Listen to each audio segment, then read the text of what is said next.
Il paraît qu'on court tous après le bonheur. Mais en vrai, c'est quoi le bonheur? C'est qui? C'est comment? C'est où? C'est quand?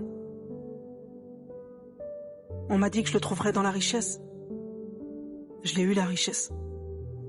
Mais le bonheur, lui, je l'ai pas trouvé. On m'a dit c'est parce qu'il te manque l'amour, Mélanie. Alors j'ai cherché l'amour des gens. Et ils ont été des millions à m'aimer. Moi aussi, je les ai aimés. Mais le bonheur, lui, il était toujours pas là. Alors j'ai continué à courir, à chercher. Toujours plus haut, toujours plus loin, toujours plus...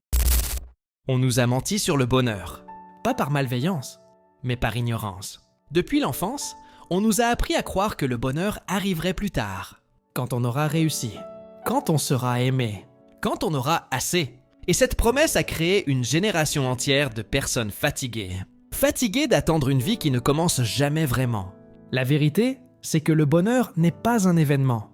C'est une posture intérieure. Tu peux avoir tout ce que le monde considère comme une réussite, et te sentir vide. Et tu peux n'avoir presque rien, et ressentir une paix profonde. Pourquoi ?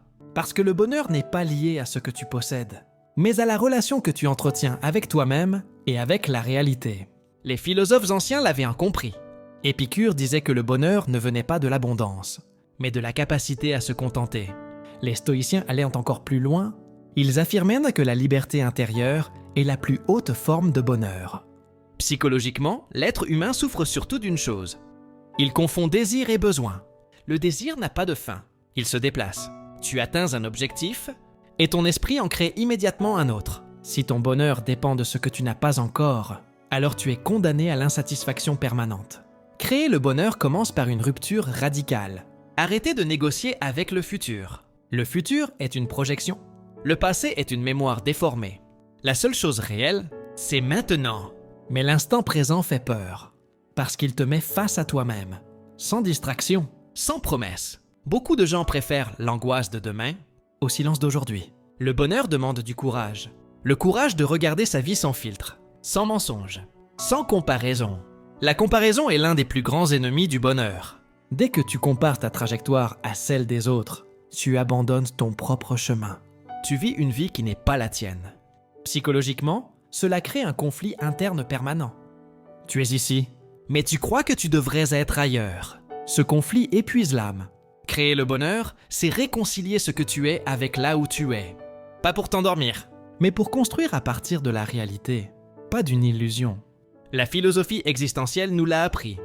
Le sens précède le bonheur. Sans sens, même le plaisir devient vide. Avec du sens, même la douleur devient supportable. Le bonheur apparaît quand ta souffrance sert quelque chose de plus grand que ton confort. C'est pour ça que certaines personnes, malgré une vie difficile, dégagent une force calme. Elles ne sont pas heureuses parce que tout va bien. Elles sont stables parce qu'elles savent pourquoi elles avancent. Créer le bonheur, c'est aussi accepter une vérité inconfortable. Tu ne contrôles presque rien, sauf ta manière de répondre à ce qui arrive. Les stoïciens parlèrent de cette distinction essentielle, ce qui dépend de toi et ce qui ne dépend pas de toi.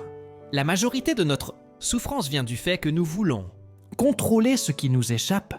Les autres, le passé, les résultats. Le bonheur commence là où tu déposes les armes. Pas par faiblesse, par lucidité. Quand tu acceptes les limites de ton contrôle, tu récupères une puissance intérieure immense.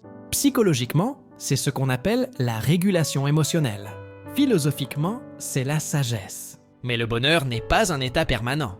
Et croire le contraire est une violence que l'on se fait à soi-même. Il y aura des jours de doute, des jours de vide, des jours sans lumière. Et c'est normal. Le bonheur n'est pas l'absence d'ombre, mais la capacité de ne plus avoir peur d'elle. Créer le bonheur, c'est apprendre à être présent, même quand ça fait mal. À ne pas fuir chaque inconfort. À ne pas anesthésier chaque émotion. Les émotions négatives ne sont pas des ennemis. Elles sont des messagères. Un être humain pleinement vivant ressent tout. La société moderne vante un bonheur artificiel. Rapide, superficiel, consommable. Mais le vrai bonheur est lent, silencieux. Intérieur, il se construit dans les choix invisibles, dans la discipline, dans la cohérence entre tes valeurs et tes actions. Quand tu vis aligné, ton esprit s'apaise.